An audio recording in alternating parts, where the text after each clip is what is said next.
안녕하세요, 여러분.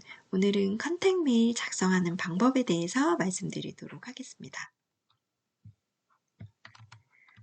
자, 우선 컨택 메일의 제목을 써야 되겠는데요. 어떤 제목이 좋을까요? 우선 컨택 메일 자체라는 단어, 이 단어 자체를 쓰지는 않습니다. 그리고 이게 스팸 메일에 넘어가지 않아야 되거든요. 그래서 약간 무난하게 제목을 써주시면 좋을 것 같아요. 예를 들면 여러분 이제 박사 과정 지원생이라면 과정 지원생 누구입니다. 뭐 요렇게 이제 제목 자체가 이런 거죠. 이제 석사 과정 지원생이라면 이제 석사 과정 지원생 누구입니다. 이렇게 제목을 쓰시게 되면요. 교수님들 입장에서 이걸 받아보고 아 이게 이런 내용이었겠구나. 이제 컨택 메일의 내용이겠구나를 예상하고 좀 읽어볼 수가 있어서 좀 편하거든요. 그래서 이제 이런 식으로 제목을 쓰시면 좋겠습니다. 다음에는 이제 언제 보낼 것인가의 문제인데요. 전기 모집과 후기 모집이 달라요. 여러분이 전기 모집에 만약에 응시를 하시겠다라고 생각을 하시면 전기 모집의 서류 접수는 학교마다 차이는 있지만 가을쯤에 많이 하죠. 예. 그래서 요 사이에 이제 원서 접수를 하는데 그렇기 때문에 컨택 메일은 언제 써야 되겠까요? 예. 여름방학인 7, 8월이 좋겠습니다. 상대적으로 교수님들은 학기 중보다는 방학 기간에 조금 여유가 있거든요. 그래서 정기 모집일 때는 7, 8월 여름방학에 맞춰 쓰시고 후기 모집은 이제 원서 접수가 이제 보통은 이제 봄에 하니까 4에서 6월에 이제 접수를 하는 편이죠. 그래서 메일은 겨울방학인 1, 2월에 하시면 이제 가장 좋다라고 말씀드릴 수가 있겠습니다. 내용을 한번 볼 건데요. 우선은 서두에는 당연히 인사와 자기소개가 들어가야 되겠고요.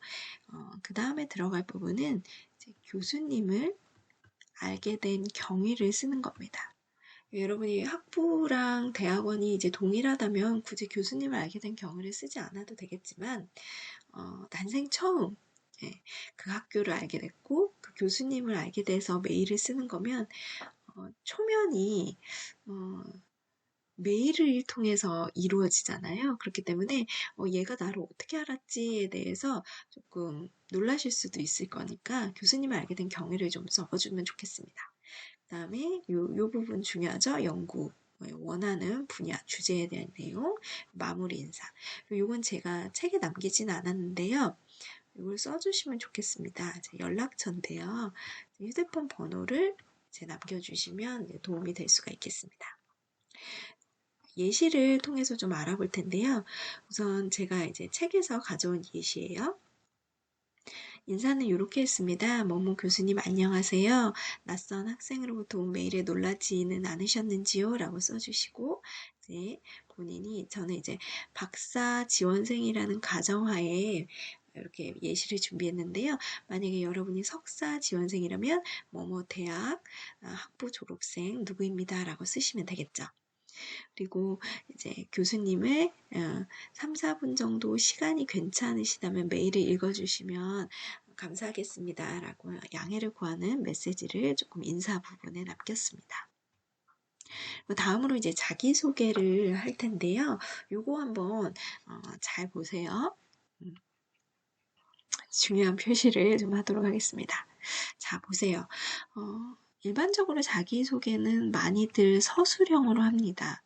저는 어떤 학교 나왔고요. 어떤 경력을 가지고 있어요. 라고 하는데 저는 이렇게 표로 제시를 했어요. 왜 이렇게 표로 제시를 했냐면 사실 교수님들은 그렇게 시간이 많지는 않으세요. 교수님들이 하루에 받아보는 메일의 양이 적을 때는 한 자릿수지만 한 자릿수지만 많을 때는 세 자릿수까지 메일을 받아요. 수백 통의 메일을 받을 때도 있으십니다. 그런데 이렇게 서술형으로 쓰게 되면 이것도 이제 읽는데 시간이 걸리잖아요. 교수님들의 시간을 절약해주기 위해서, 그리고 조금 더 정리된 부분들을 말씀드리기 위해서 이렇게 표로 제시를 해주면 좋겠습니다. 그럼 이거를 이제 첨부 파일로 하면 어떻겠느냐라는 의견이 나올 수가 있는데요.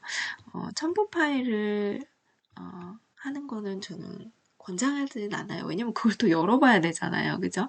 메일 하나에 모든 내용이 다 들어가 있으면 좋겠다라는 게 이제 제 생각입니다. 그리고 교수님을 알게 된 경위랑 연구를 원하는 분야, 주제는 이렇게 좀 예시를 들어봤어요. 제 학부 친구이자 귀교의 박사 졸업생 누구로부터 이제 교수님에 대한 걸 알게 됐고, 교수님이 이쪽 분야에서 굉장히 연구를 많이 하고 계심을 알게 됐습니다. 라고 알게 된 경위를 좀 적어줬고요. 그리고 여기 부분이 중요하죠. 이것도 보세요. 서술형이 아니라 넘버링을 했습니다. 그래서 모든 것들을 이것을 읽으시는 교수님들의 입장에서 조금 더 어떻게 하면 조금 더 빠르게 읽히고 또 정리된 것들을 이제 어필할 수 있을까라는 걸 고민을 했다는 거죠. 그래서 원하는 분야 주제도 이렇게 도시가식을 숫자화해서 이제 언급을 했습니다. 그리고 마무리 인사 같은 경우에는 이제 이런 내용이 들어가면 좋겠죠. 바쁘신 와중에 메일을 읽어주셔서 감사합니다.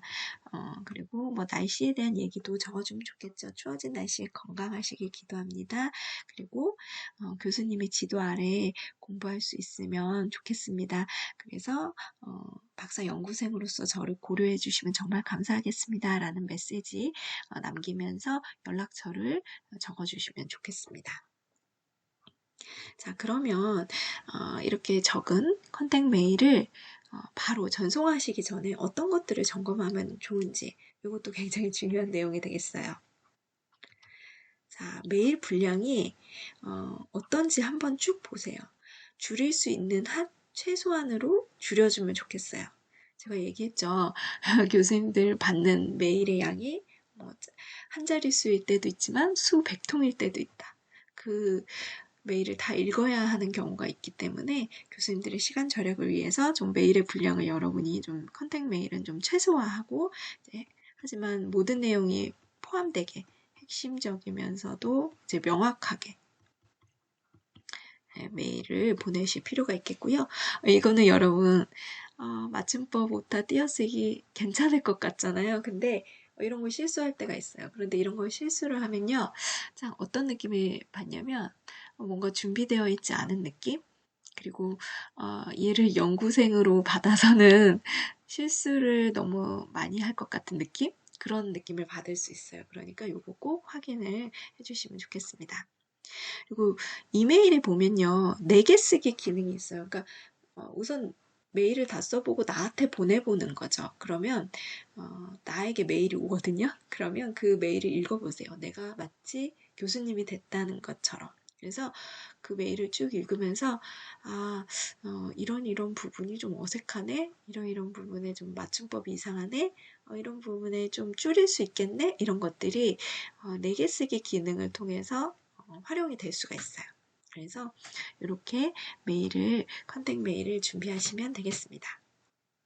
제가 다음 시간에는 전체적인 내용을 좀 정리하는 시간을 가질 거예요. 그래서 다음에 또 뵀으면 좋겠습니다. 오늘 수고하셨어요.